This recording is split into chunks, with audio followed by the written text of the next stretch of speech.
ang mga kwento ng pag-ibig, kwento ng buhay, at kwento ng pag-asa dito sa Barangay Love Stories. Love Stories.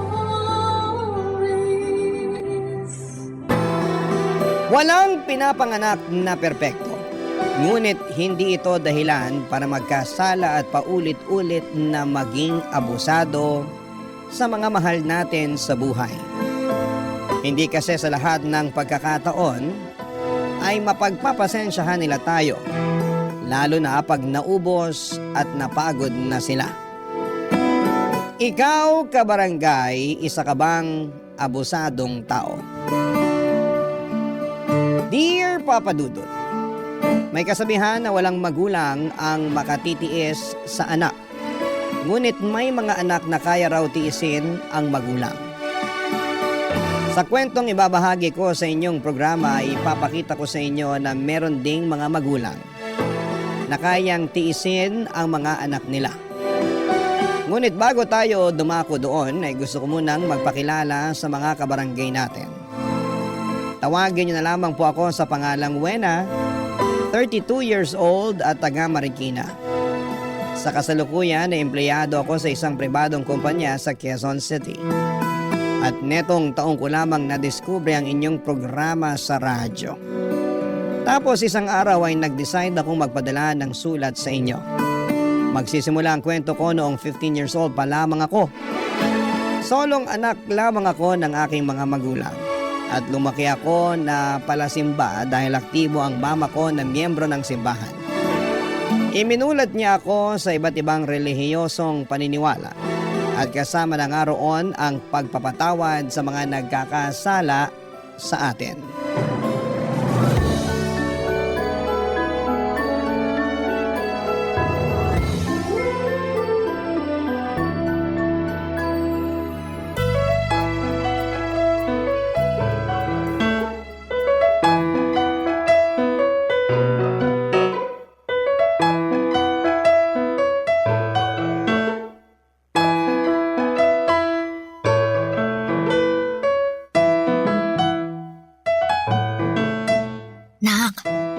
Bakit naman natulog ka sa misa kanina sa simbahan?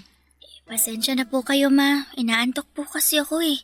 Ang aga-aga naman po kasi natin pumunta sa simbahan. Ganun talaga. Siyempre, mas maganda na yung maaga para hindi mainit. At saka mas marami pa tayong magagawa pagkatapos ng misa. Kaya lang gusto ko pa pong matulog eh. Ano ba naman ang isang oras para ilaan sa pagsisimba kumpara sa mas maraming oras na nilalaan natin sa ibang bagay? Saka hindi kasalanan ng maaga nating pagsisimba ang antok mo, kundi kasalanan mo. Kasi nagpuyat ka pa nung gabi bago tayo nagsimba. Di ba sabi ko, patayin mo na yung TV. Pero hindi ka naman nakinig sa akin. Sorry po, ma. Maganda po kasi yung pinapanood ko kaya napuyat ako eh. Kahit gaano pa kaganda yung pinanonood mong yun, dapat pinaglalaanan mo pa rin ang panahon ng pagsisimba. Matagal na natin yung ginagawa, di ba? Tuwing linggo nagsisimba tayo ng maaga. Opo, pero bakit tayo lang? Anong tayo lang? Tayo lang po yung nagsisimba pero hindi sumasama si tatay. Marami kasi ako nakikitang pamilya silang nagsisimba. May nanay, may tatay. Tungkol sa bagay na yan, hindi kasi nakasanayan ng tatay mo yung magsimba. Saka pagod siya sa trabaho. Biruin mo, hanggang Sabado ang pasok niya. Kaya nga hinahayaan ko na lang siya na matulog para makapagpahinga. Sana pala nagtatrabaho na lang ako para hayaan niyo rin ako matulog ng mahaba pag araw ng linggo. Ano ba yung pinagsasasabi mo? Yung bata-bata mo pa. Saka hindi tama na hilingin mo yan para lang makaiwas ka sa pagsisimba, nak. Mali yun, ha? Para ka namang walang natututunan sa misa eh. Sorry po, ma. Buti pa, tulungan mo na lang ako dun sa kusina. Magluluto na ako ng pananghalian natin para pagising ng tatay mo meron na siyang makain.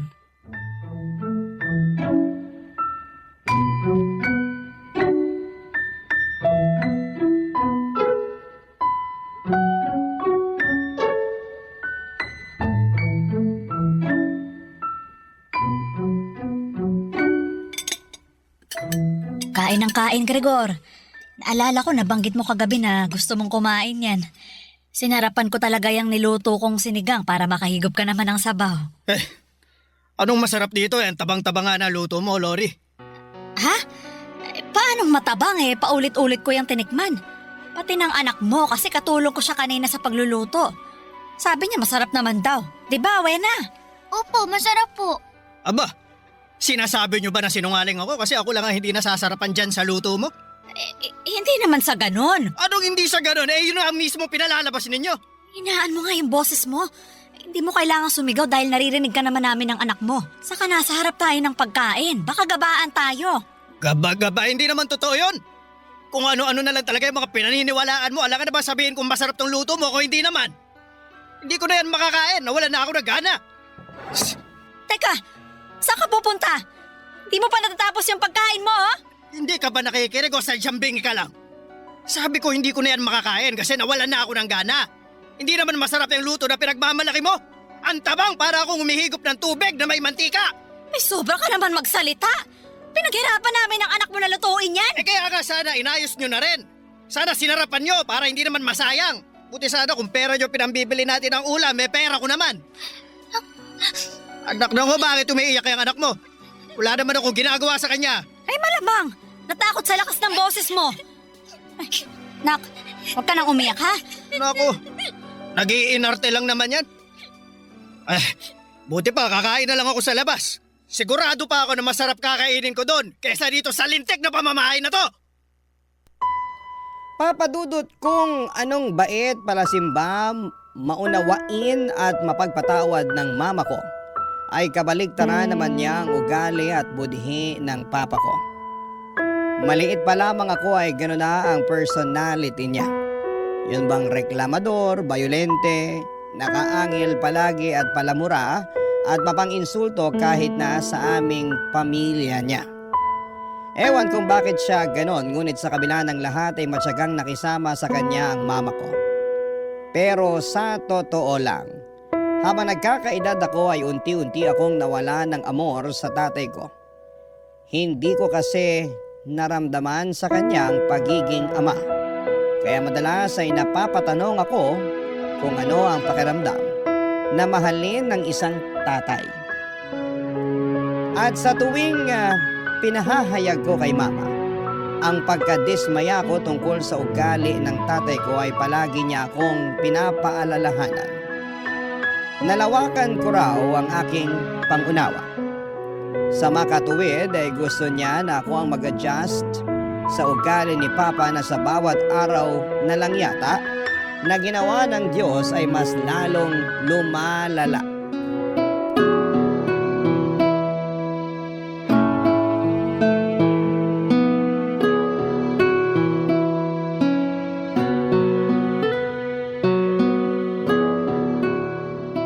Nay, bakit po hindi niyo nalang hiwalayan si tatay? Ha? Bakit mo naman natanong yan? Bata ka. Kasi sinasaktan niya po kayo. Ibig sabihin hindi niya po kayo mahal. Hindi porke sinasaktan niya ako hindi na niya ako mahal. Mahal ako ng tatay mo, nak. Sigurado ako doon, ramdam ko yun. Pero sabi po kasi ng mga kaklase ko, hindi raw sinasaktan ng mga tatay nila yung mga nanay nila. Bakit? Hindi ba nag-aaway yung nanay at tatay nila? Nag-aaway din naman po. Oh, kita mo na. Saka hindi tayo nakakasiguro na hindi nasasaktan ng tatay nila yung nanay nila. Kasi pag nag-aaway, medyo nagiging bayolente ang isang tao dahil nadadala siya sa bugso ng damdamin niya. Ibig pong sabihin, normal lang po yung ginagawa sa inyo ni tatay? Ha? Hindi. Pero parte yun ng pagsasama, anak. Alam ko, hindi mo pa maiintindihan sa ngayon. Pero darating yung araw na mauunawaan mo ang lahat. Pag nag-asawa ka na, ganun. Saka, hindi naman ako laging sinasaktan ng tatay mo, ah. Paminsan-minsan lang pag mainit yung ulo niya at kapag napipikon siya sa akin. Kilala mo naman yung taong yun. Medyo maiksi yung pasensya niya kaya intindihin na lang natin. Para sa akin, wala lang naman yun. Pinatawad ko na rin siya sa mga nagawa niya. Lori! Lori! Buksan mo nga itong pinto! Tatay po ba yun? Oo, anak. Teka, dito ka lang ha. Pagbubuksan ko lang siya ng pinto.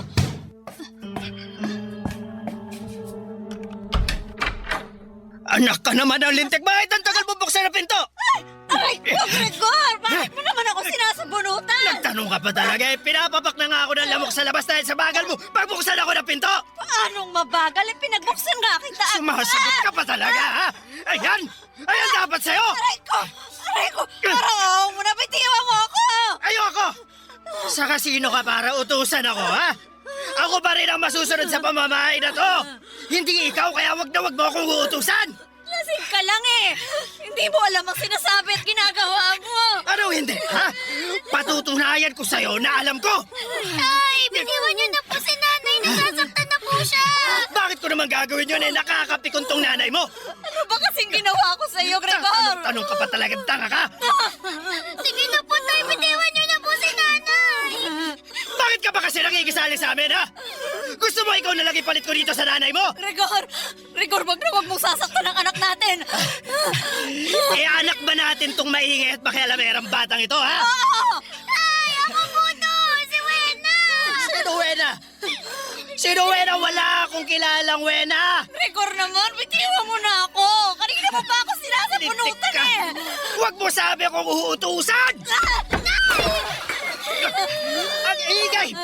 Ang ingay mong bata ka! Halika nga rito! Ano pong gagawin niyo sa akin? Bitiwan niyo po ako. Gregor! Hindi ako bitiwan! Yan ang dapat sa'yo! Maingay ka! Masyado ka kasi pakialamera! Sa susunod, matuto kang lumugar, ha? Late mo lang, balian kaya kita ng buto! Walang hiya ka, Gregor! Sarili nating anak yan, paano mo nagkawasaktan? Wala kang konsensya!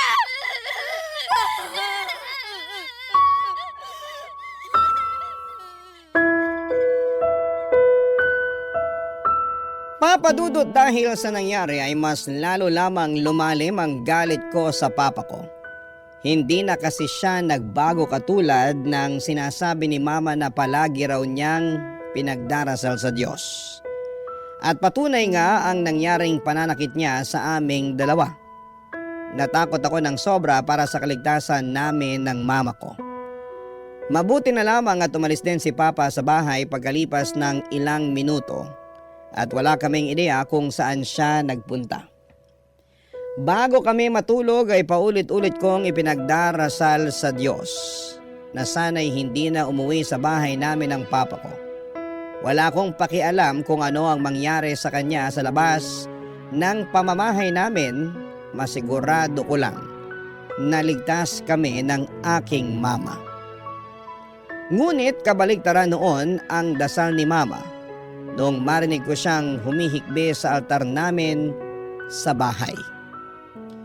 Kung gaano ko kasi kagusto na hindi na bumalik sa bahay at buhay namin ng papa ko, panay naman siya ng paghiling na sana ay umuwi na raw ang kanyang pinakamamahal na asawa. Barangay Love Stories. Barangay Love Stories. Ewan papadudot, pero habang tumatanda ako ay natuto na rin po akong magtanim ng galit at tampo sa mama ko. Masyado kasi niyang mahal ang papa ko hanggang sa punto na ayos lang sa kanya na pisikalin niya ito. Katwiran niya ay may mga araw naman daw na mabait si papa sa kanya at magkasundo sila. Kaya lang ay mas madalas ay mainitin naman ang ulo nito at mapanakit. Alam ko sa sarili ko na hindi ko na mababago ang pagmamahal ng nanay ko sa tatay ko kahit na ano pang dumi ng pagkatao nito. Oo, totoo naman na minsan ay mabait ang papa ko at provider talaga sa bahay namin. Pero para sa akin ay hindi yon sapat dahil mas lamang pa rin ang mga atraso niya sa aming dalawa ni mama. Walang gabi na hindi ako natakot para sa kaligtasan namin sa kamay ng sarili kong ama. Isang gabi habang nasa kalagitnaan ako ng mahimbing na tulog, ay nagising ako dahil sa pagtatalo ng mga magulang ko o papadudot.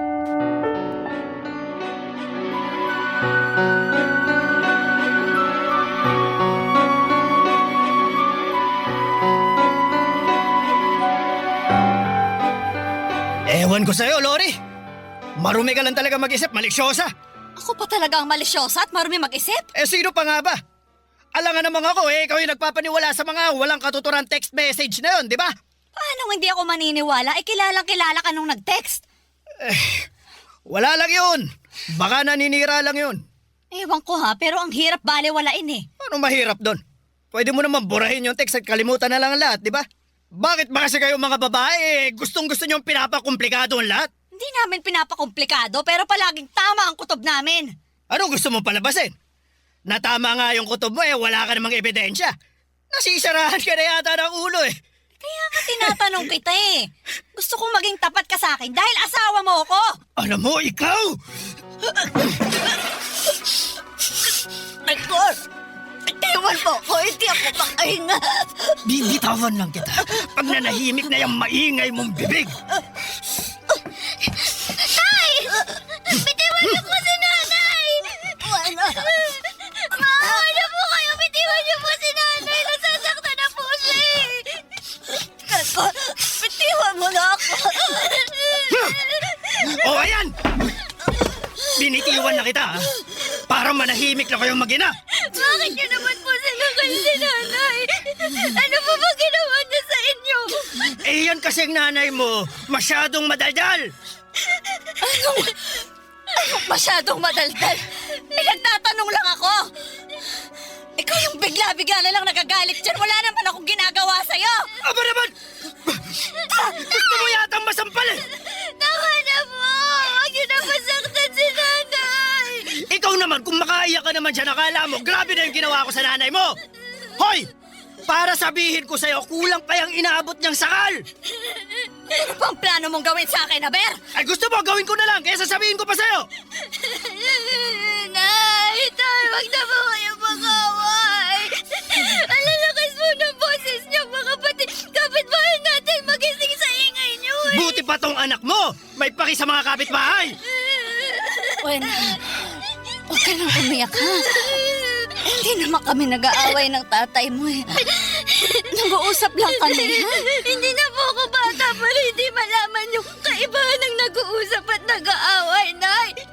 Malinaw po na nag-aaway kayo ni tatay kasi mataas yung boses niyo. Galit na naman po si tatay.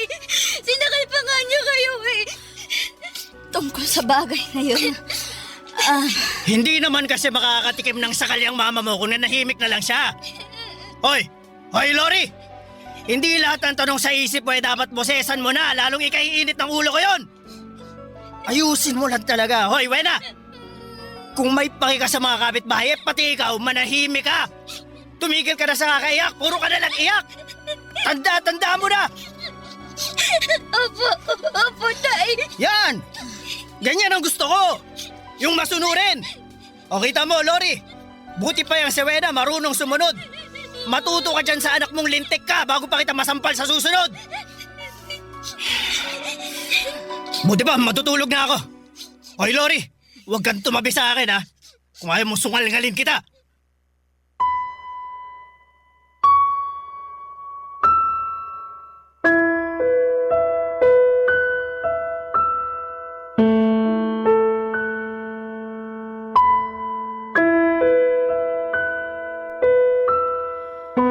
Papadudot ang akusasyon na yon ng mama ko sa papa ko ay unti-unti niyang pinatotohanan noong nagsimula siyang hindi umuwi ng regular sa bahay namin. At wala kaming kaalam-alam ni mama kung saan siya naroroon. Bagaman malakas ang hinala namin na posible siyang umuwi sa kabit niya, nanatiling tikom ang bibig ng nanay ko at hinayaan niya na ang luha niyang magsabi ng sakit na kanyang nararamdaman. Ngunit isang araw, nagulat na lamang ako noong ibinalita sa akin ng nanay ko na alam na raw niya ang kinakaroonan ni Papa. Tama rin daw ang hinala namin na ang kabit nitong babae ang inuuwian nito. Kaya sinugod daw niya ang mga ito sa nirerentahan nilang apartment. Nagbanta rin daw siya na isusuplong sa opisina nila ang kalokohan na ginagawa nila kapag hindi pa raw sila naghiwalay. Dahil sa nangyari, bumalik sa bahay namin si Papa pero napansin ko na lamang na mas lumala ang ugali niya.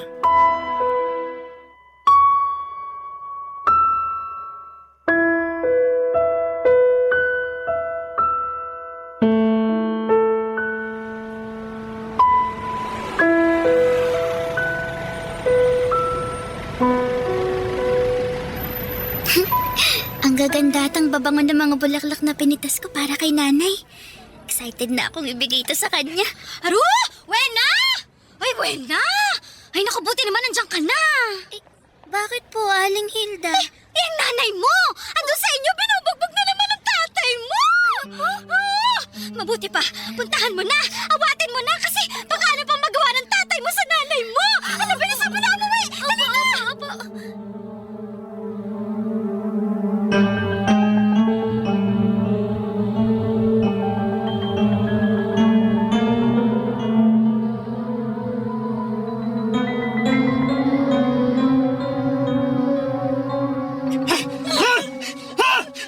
Yan ang dapat sa'yong babae ka! Ha? Bubunutin ko lahat ng buhok mo sa anit! Ha? Edgar! Bitiwan mo ako! Nasasaktan ako!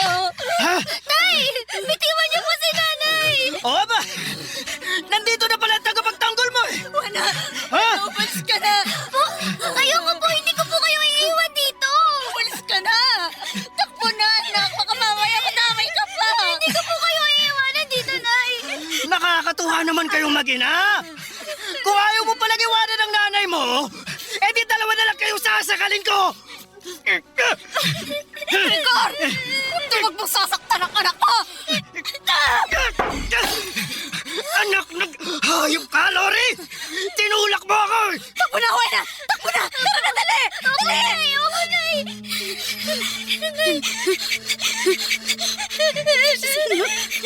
Akala niyo bumalik kayo rito! Hindi pa ako tapos sa inyo! Nay, ako na lang sa'yo ni tatay! Para ako ng tricycle, nak! Manong! Manong, pasakay po! Ano po nangyayari, ma'am? Yung asawa ko nababaliw na! Parang awa mo na, isakay mo na kami ng anak ko! Sige po, sumakay na kayo! Uy, nasakay na dali! Saan po tayo? Kahit saan, bahala ka na, Manong! Basta ilayo mo kami sa asawa ko! Sige, i-antar ko na ha!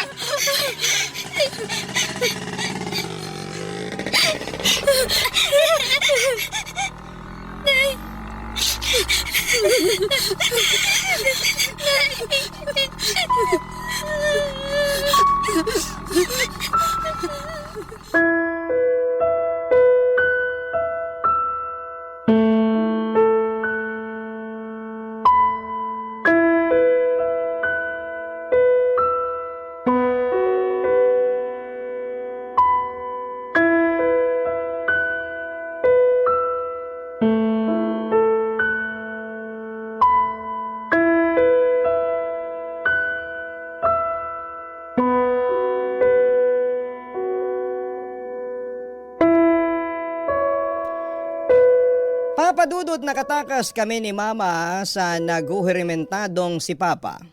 Pero dahil wala kaming kapera-pera ay hindi kami agad nakabalik sa amin. Malayo-layo rin kasi ang pinagdalhan sa amin ng naturang tricycle driver. Wala nga kaming dalang pera, buti at hindi na kami siningil ni Manong. Dahil sa sitwasyon namin, kinagabihan ay natulog na lamang kami sa tabi ng kalsada. Mahirap, papadudot at masakit sa likod na humiga sa malamig na semento na tanging karton lamang ang iyong sapin. Pero napagtiyagaan namin yun ni Mama sa loob ng 2 araw. Tapos para meron kaming makain ay namamalimos kami, papadudot. Doon ko talaga naranasang kutyain ng ibang tao na may makitid na pag-iisip habang nanliliit ng husto sa sitwasyon ng aming buhay. Noong 3 araw na ay nag-decide kaming bumalik sa bahay namin, papadudot. Nagsama kami ng barangay tanod pero nagulat kami na wala doon si Papa. Tulad ng dati ay hindi namin ulit alam ni Mama kung saan siya nagpunta. Barangay Love Stories. Barangay Love Stories. Papadudot, ilang araw ding nawala ang papa ko bago siya muling nagpakita sa amin ni Mama. Ayaw na nga siya noon pabalikin ng nanay ko sa bahay namin dahil sa trauma na naranasan namin mula sa mga kamay niya. Pero sa huli pinatuloy pa rin siya ni Mama matapos mangako ni Papa na hindi na kami sasaktan pa. Kaya lang ay naulit na naman ang pag-alis ng tatay ko sa bahay namin hanggang sa inamin na niyang meron na pala siyang ibang kinakasama. Yung dati pa rin niyang kabit. Ibig sabihin ay hindi talaga sila naghiwalay ng landas. At umuwi lang daw siya noon sa amin dahil nag-away sila. Sa huli ay nagpaubaya na nga ang mama ko at sinabihan ng papa ko na nakikipaghiwalay na siya rito. Tuluyan na rin niyang pinalaya sa pamamahay namin ng papa ko. Bagay na masasabi kong kinatuwa ko ng husto. Pero dahil nga tila napilay ang pamilya namin ay si mama na ang nagsilbing provider. Naghanap siya ng mapapasukang trabaho upang sustentuhan ang mga bayarin namin, pagkain sa araw-araw at pag-aaral ko. Hindi nagtagal ay nakagraduate ako ng high school at nag-decide na akong mag-working student ng kolehiyo. Mabilis na lumipas sa mga taon. Natapos ko ang kurso ko at nangako ako sa aking mama na patitigilin ko na siya sa pagtatrabaho. Ngunit merong nangyari na hindi ko lubusang inaasahan.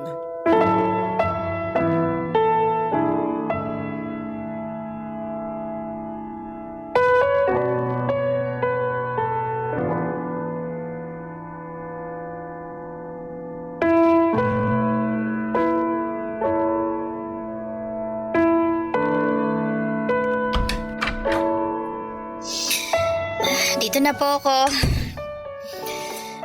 Grabe, parang habang tumatagal, palala ng palala ang traffic dito sa atin Hindi na makatarungan. Umalis akong fresh kaninang umaga tapos uuwi akong depressed ngayon. Halata nga. Ang gulo na ng buhok mo. Parang di ka na nagsuklay bago umalis sa opisina nyo. O siya. Buti pa kumain ka na muna. Maupo ka na rito at sakto pagdating mo katatapos ko lang magluto ng hapunan natin. Ay, ano pong ulam, Nay?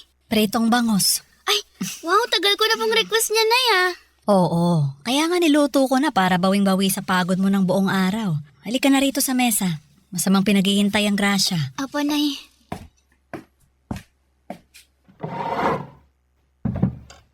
Magdasal muna tayo bago kumain. Sige po. Salamat po sa mga biyaya na patuloy niyong pinagkakaloob sa aming pamilya. Sa pagkain, sa inumin, at sa buhay araw-araw. Marami pong salamat. Amen. Amen. O siya, kain na. Damihan mo anak ha. Kayo rin po, Nay. Mukhang napagod din po kayo ngayong araw Hindi lang naman ngayong araw. Nung nakaraan pa ako parang pagod na pagod. Nagpaalam nga ako sa amo ko dun sa kainan na pinapasukan ko Kako, hindi ako magjo-duty mamaya kasi magpapahinga ako. Ay, opo, Nay. Tama lang na magpahinga kayo kasi grabe naman yung trabaho niyo dun talaga. Kaya nga Biruin mo, nag-straight duty pa ako kanina kasi hindi pumasok yung kapalitan ko. Galing akong panggabi. Ala, ibig sabihin wala pa ho kayong tulog? Oo. Tapos nagluto pa ho kayo ng hapunan natin. Naku, dapat natulog na lang ho kayo. Sinubukan ko naman pero ang tagal mong dumating Kaya nag-alala ako na baka naipit ka sa malalang traffic. Tapos gutom na gutom ka pag uwi mo. Tama nga ako, di ba? Buti na lang nakapagluto na ako.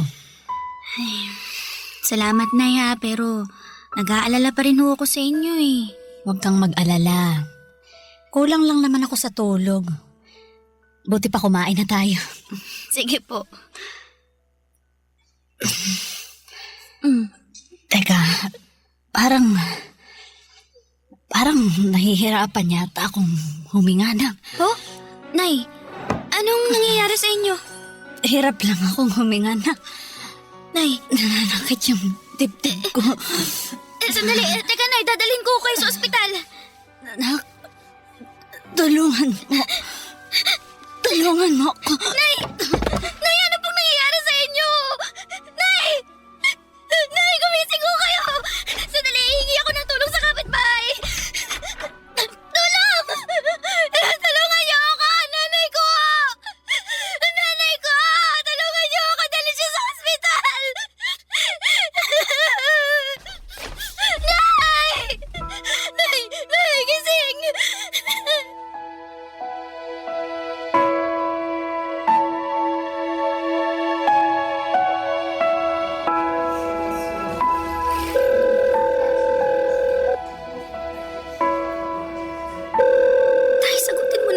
tawag ko. Kailangan kita ngayon dahil nasa ospital si nanay. Maawa ka naman, Tay. Kung may pakialam ka pa sa amin, sagutin mo tong tawag ko. Sino rito ang kamag-anak ng pasyente? Ako po, Dok. Nanay ko yung pasyente. Pasensya ka na, Iha. Pero wala na ang nanay mo.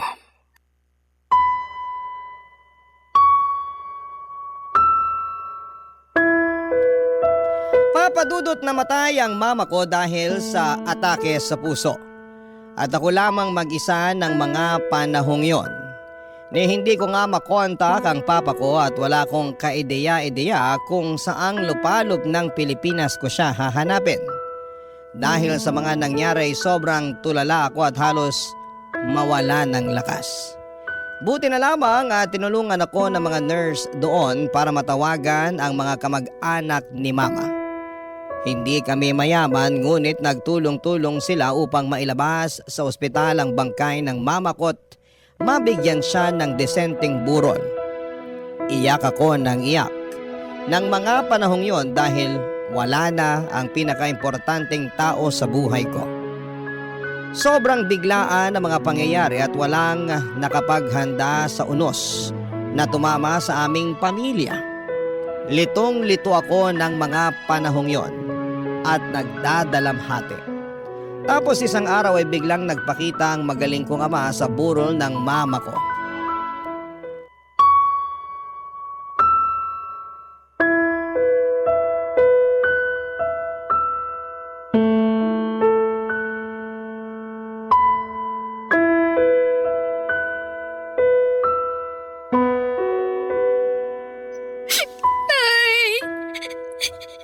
Nay naman eh. Kung nagbibiro kayo, maawa na kayo. Hindi na ako nakakatawa. Hindi na ako masaya. Ayoko po ng ganito. Yung nandyan kayo, nakahiga, natutulog.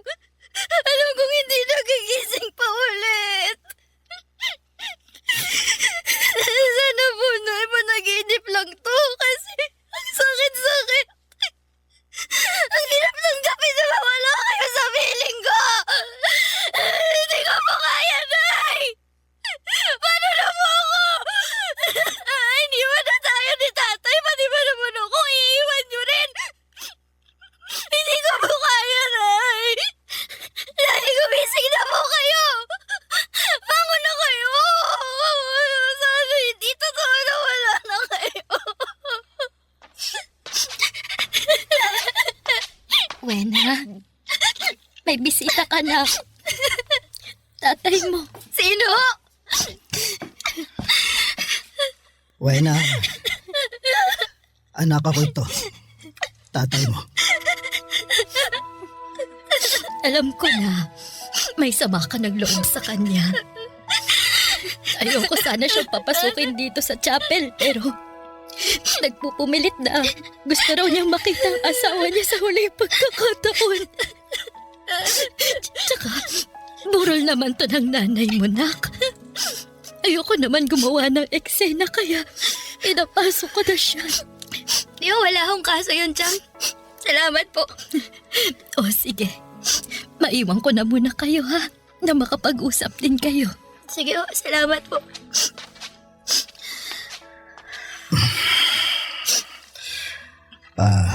Kapal din talaga ng mukha niyo magpakita ngayon dito, no? Nung kailangan ko kayo sa ospital, hindi ko man lang kayo matawagan. Nagre-ring naman yung cellphone niyo pero hindi niya sinasagot. Patawarin mo ako, anak. Hindi ko naman alam na tumawag ka pala nun. Kung alam ko lang, sana sinagot ko. Paano hindi niyo alam?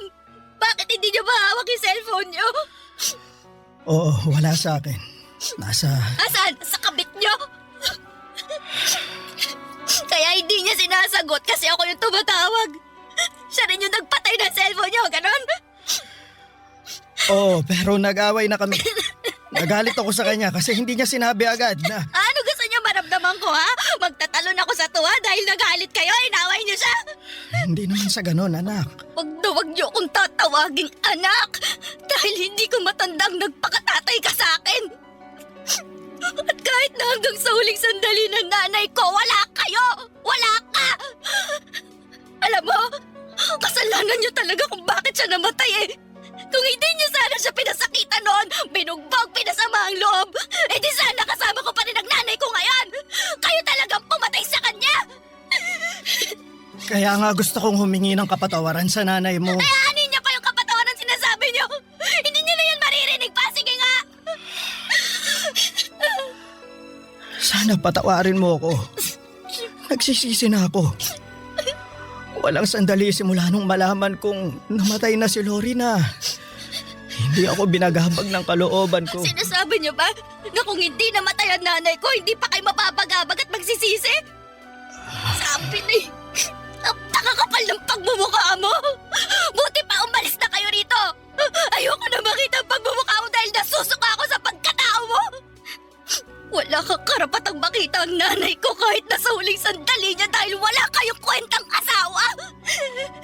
Uwe na naman. Huwag mo naman ako ipagtabuyan. Tatay mo pa rin naman ako eh. Hindi na kita tatay.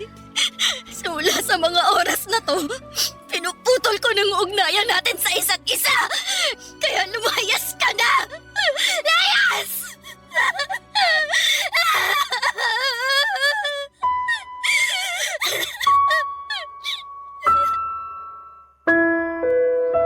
Papadudot malaki ang pasasalamat ko sa Auntie Janet ko dahil pumagitna siya sa amin ni Papa bago pa kami magkainitan.